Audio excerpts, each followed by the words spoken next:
Episode number 372. You can't just reach out to an influencer and say, hey, will you talk about my brand? Well, let's partner. Can you promote my product? You've got to be ready when they say yes to say, okay, here's all the information about the product. Here are ideas on how, we would like for you to communicate this message. Welcome to the Be Real Show with Travis Too Tall and Huff, where we talk about life, dreams, social media, and business.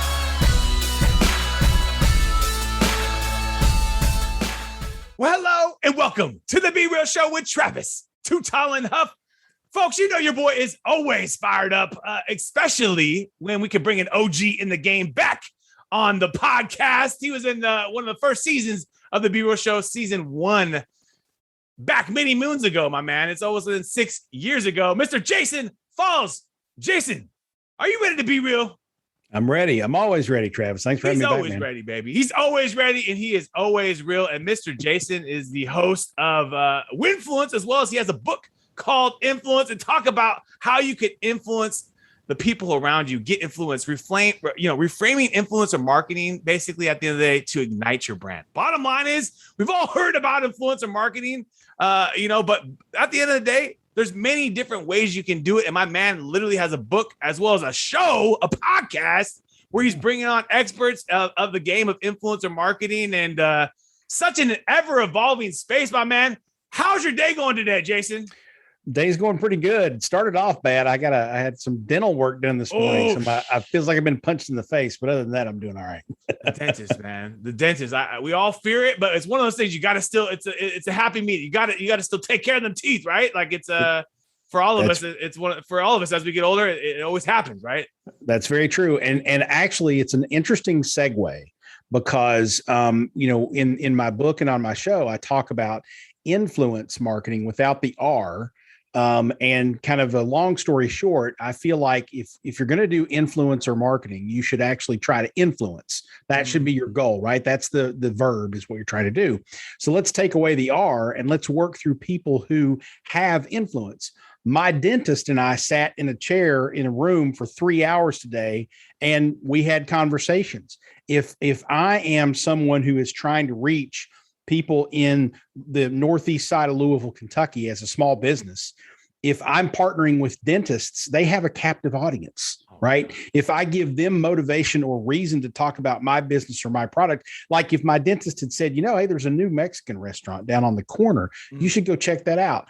All of a sudden, I'm being influenced to go partake of that restaurant. So I'm sure we'll get to a lot of the nuances of Winfluence here in a minute, but basically what I want to try to get small business owners, medium business owners, and even big brand people to do is think about influence marketing a lot differently than they think of Instagrammers and YouTubers, which is typically where we start. Right. Because a lot of those people, let's be real, they don't care about your brand. It's a transaction.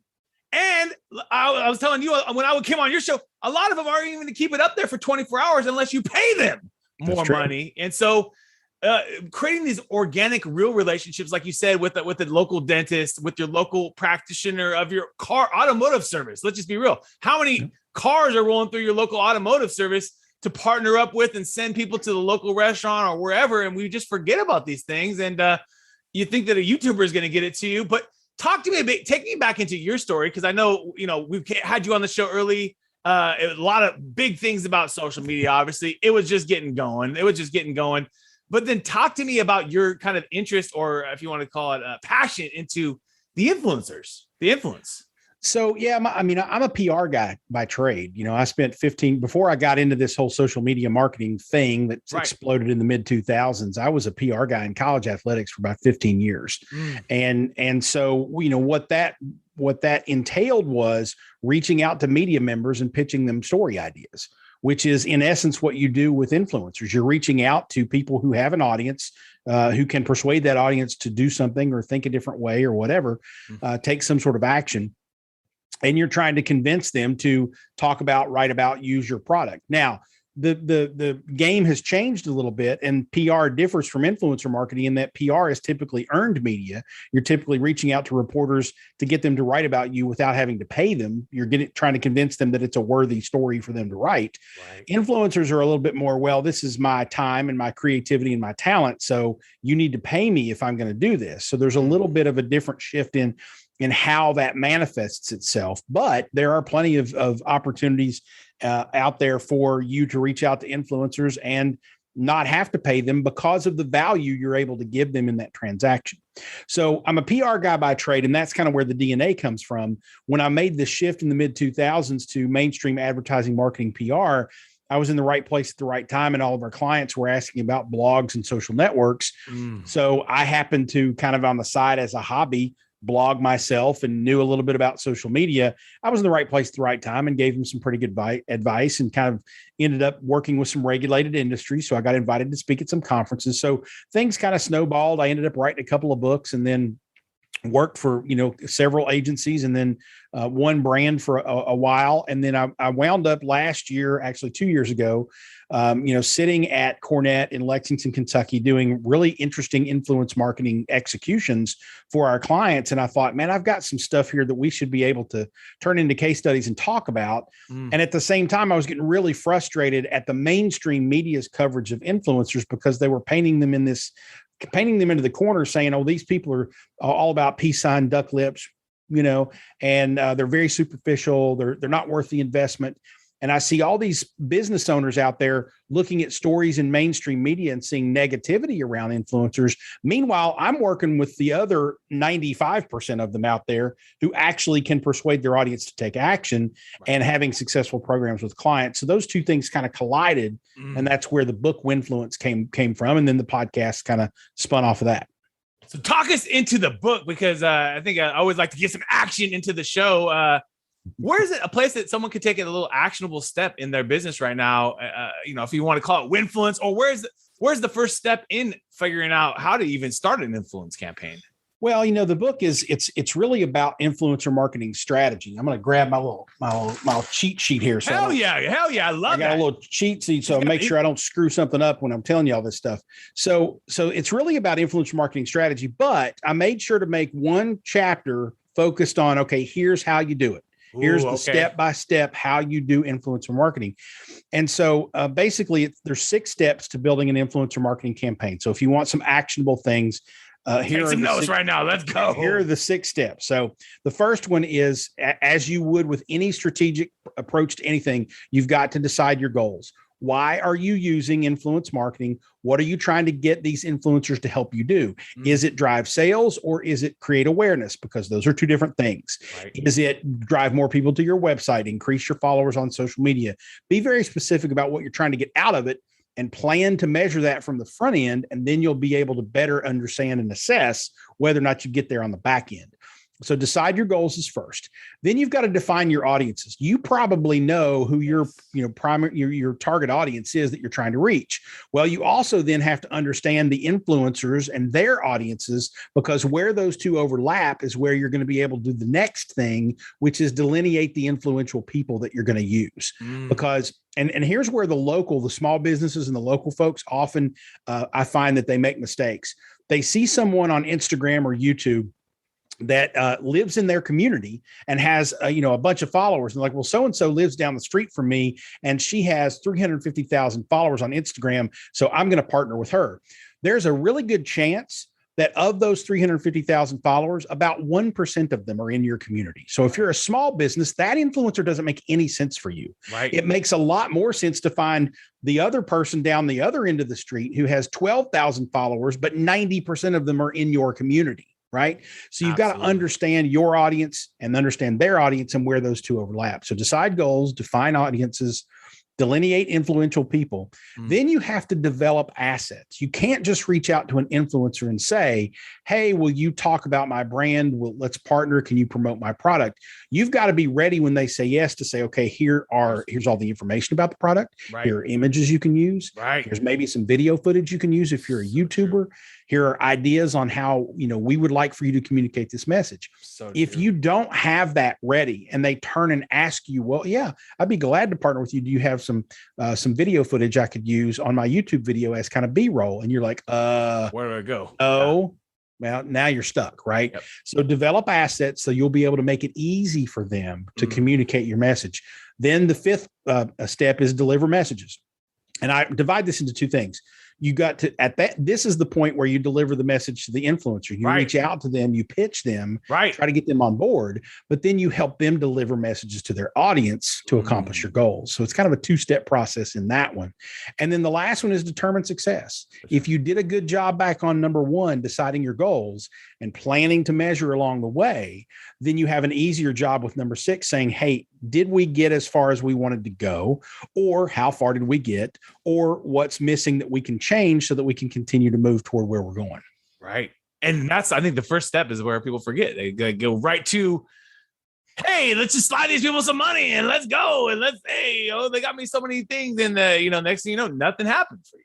You never knew the goal. The goal was they get you a photo on their page. That's the exactly goal. The biggest mistake that I think businesses make is they don't define that goal early on, and they say, okay, well, let's partner with this influencer and have them talk about our product.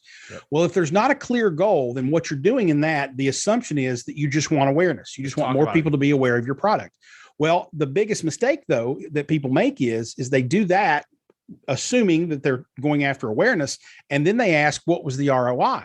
Yep. Well, ROI is a financial metric. That's all about driving sales. Those are two different things. It's apples and oranges. Right. So you're never going to be happy with awareness metrics if your goal, whether you express that goal or not, if your goal is, I want to drive sales, then you need to tell the influencer, our goal is to drive sales. Right. We need you to persuade your audience to come into our store and make a purchase. And we're going to track that so that we can attribute sales to you. Yes. And make them feel accountable. You got to change your profile. You got to, do things to make it easy on me to make some sales here. Exactly. And then also my next question to you is for the outreach on that delivery of to the influencers. Mm-hmm. Which platform are you seeing the best? I mean, obviously you got email, DMs of like IG sometimes can get cluttered if you're a real popular influencer, right? Like where do you find some of the best success on there? It depends. And my answer to that is it's always dependent upon the influencer. There are a ton of them out there that email is a great way to get in touch with them. If you can't find their email or they don't publish it, sometimes you have to start with a DM and maybe move it to email. And some people only communicate via DM. So you really just kind of have to get to know the influencers you're trying to reach out to and figure out how do they like to be communicated with. Eventually, when you start that relationship and you build it to the point where you've partnered a couple of times and they know you, you know them, then you get the cell phone numbers and the emails, and then you can communicate however more interpersonally.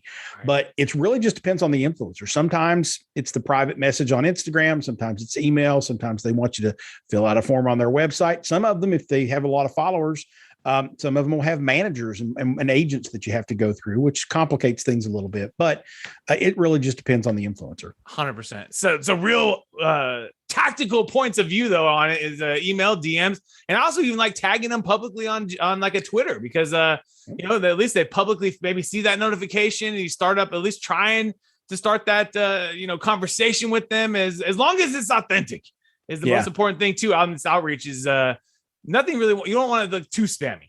That's true. And if you're going to tag them publicly, don't just say, hey, we would like to partner with you and tag them. Don't start there. Start with, liking their content. Start with asking them questions. Absolutely. But become a familiar person in their followership so that when you do have the opportunity to reach out to them, whether it's DM or some other way, they know who you are. Now you've kind of broken down that sort of that cold call wall so that it's not a cold call. They know who you are. They're familiar with you. Yeah, you're giving before you get something. That's a great strategy. But now, my man, we're about to take you into our top 10. Are you ready? Oh, my goodness. I didn't know we were doing this, but okay. Let's go. Apple or Android? Apple. Netflix or YouTube? Netflix. Instagram or Facebook? Ooh, that's tough. Facebook, personally. Facebook. Chicken or steak? You're thinking about a good meal. Steak. Let's go, baby. Let's go. That's not even a question. No question there. Laptop or a smartphone? Laptop. Spotify or Pandora for music? Ooh, Spotify, I guess. Spotify. Movies or video games? Movies. reading books or listening to books? Oh, that's a tough one. I do both. I'm going to go with reading books, but I love to listen to books sometimes. Something like that. Nothing like the productivity you can get with listening to, right? You can be on That's the true. road. You can do all sorts of things. Pop those earbuds and you're pulling a university into your ears, Stocks or real estate if you're thinking about diversification of investing. Ooh, I'd go real estate. I'm a little conservative on that. Yeah. Let's go, but you can live in it too. That's the beautiful thing about real estate. Live in it, work in it. Yep. Oceans or lakes if you are taking a vacation, because we all deserve a vacation. Oceans. Let's go. Which ocean would you want to go to right now if you could hop on a plane? Pacific, probably. Let's come out to west, baby. Come out west to us. San Diego, Monterey. We're going out to Monterey next week. Let's go to Monterey.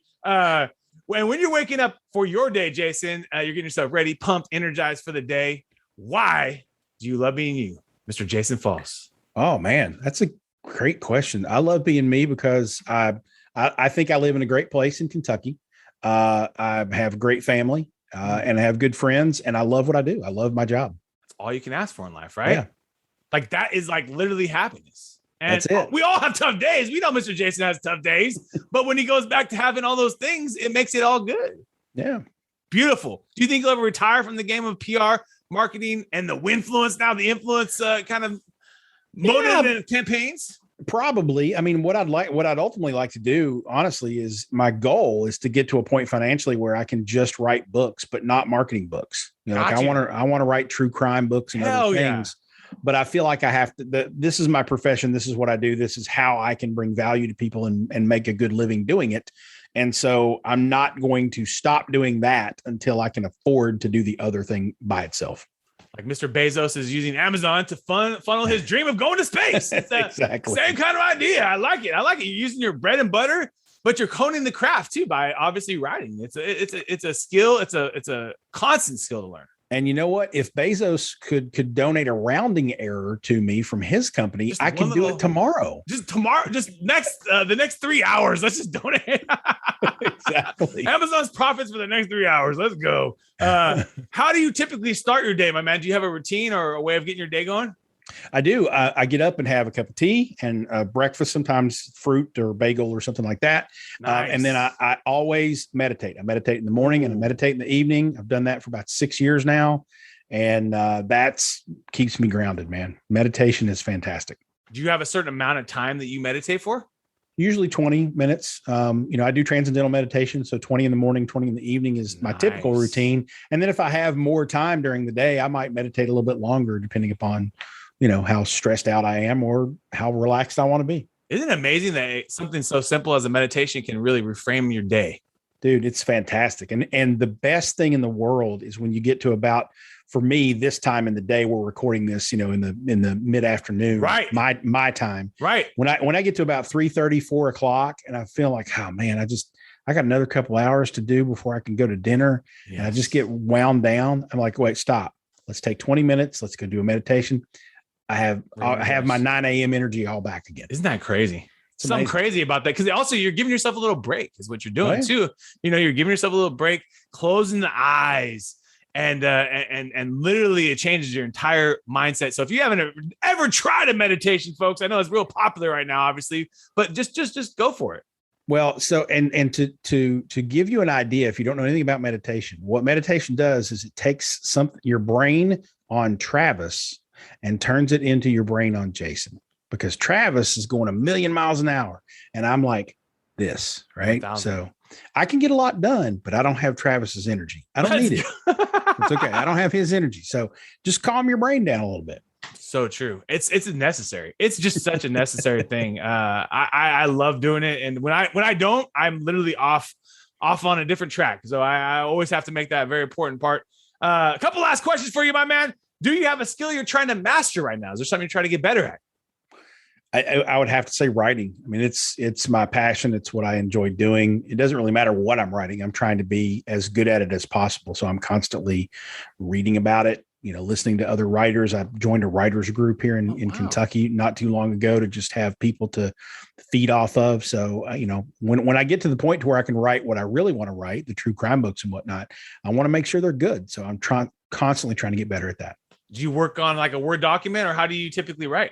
I typically write in like a Google Doc or something online. I type. I don't do a lot of sketching and notes. Right. But if I'm plotting or something like that, and I'm like, okay, I need to tell this story, but there's a bunch of different angles, then I'll get out and do some sketching. But I will write in spurts. I'll write, like, for instance, the book that I'm working on right now, which is my first true crime book. I sat down the other day and I wrote what I would assume to be will end up being the introduction. And then I wrote what I assume will wind up being chapter 1. Gotcha. But then a couple days later, I wrote like maybe chapter 6 or 7, because that was what was on my mind. And I have this sort of map of how it's going to turn out. Gotcha. But I wasn't ready to write chapter 2, but I was ready to write chapter 6. So that's what I did. And so I kind of write in bits and pieces and then kind of put it all together. I love that. It's like what you're feeling that day, what the mojo is for the moment. And like you said, you got the whole vision board. You can mix it all around. Yeah. I call it, I write the book. I don't let the book write me. Ooh. And so it's whatever I'm in at that moment, whatever I'm in the mood for, that's what I'm going to write best. And so that's what I'm going to write at that moment. When I get to the point to where I have to write something, I'm going to wait until I'm ready to write it. I'm not going to force it. And that's what we all know. It's called writer's block. And I remember Rick Rubin is a famous producer. Yeah. He always said, if you can just write one sentence for an artist, that's all he would ask for that day. Hey, just come up with one sentence. And sentence. And because, every day is going to be a little something different. So that one sentence might be a little different. And instead of having you write a whole damn song right on that block, exactly. And that sentence is going to be pretty damn good too, if it's just that one sentence you got to do that day. Well, and Rick knows if you write the one sentence, sometimes that's the key to unlocking. That sentence gives you an idea for the next sentence and then the next one. And now all of a sudden you sat down to write one sentence and you've written an entire song or an entire paragraph or whatever. Well, so sometimes it's just doing it. Just do that one little thing, and that's a domino effect. I love that. Such a good point. Do you have a favorite app on your phone? Do you have a favorite tool you like using to run the business? I love FreshBooks from an independent consultant, small business perspective. Absolutely. It helps me kind of run my day. And then back when I was traveling, I liked TripIt. I'm not traveling as much anymore, obviously, with the pandemic, but TripIt is my travel app of choice because it kind of consolidates all my reservations and my schedules and itineraries and confirmation numbers into one place. So that's a good one too. So in case you got a million different things you got going, I got one place to go to. TripIt is another great tool. If you could sit down and chop it up to a lovely steak dinner with anyone in the world, who you want to chop it up with tonight? Holy moly. And you guys are going to have a great steak dinner. My goodness. That's a great question. I think probably somebody who I think is a really good writer. So maybe a Malcolm Gladwell or a David Sedaris or Stephen Pressfield, somebody like that. Another Stephen is Stephen King, man. Talk about a crazy writer, an incredible writer. How the hell do you come up with all these things in your mind and be so consistent about it? Let's just be real. I mean, the guy's written so many dang books, man. Well, the difference is we geek out on the internet and technology. He geeks out on writing books. That's all he does. I mean, it has to be, because he can't be that prolific without just doing that.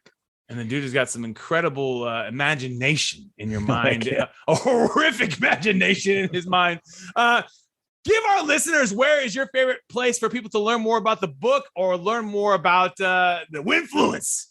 Sure. Everything can be found on jasonfalls.com. So real easy to find. If you Google Jason Falls, I'm probably the first 4 or 5 pages worth of links, but jasonfalls.com has easy links to the book, the podcast, the stuff that I write on that site.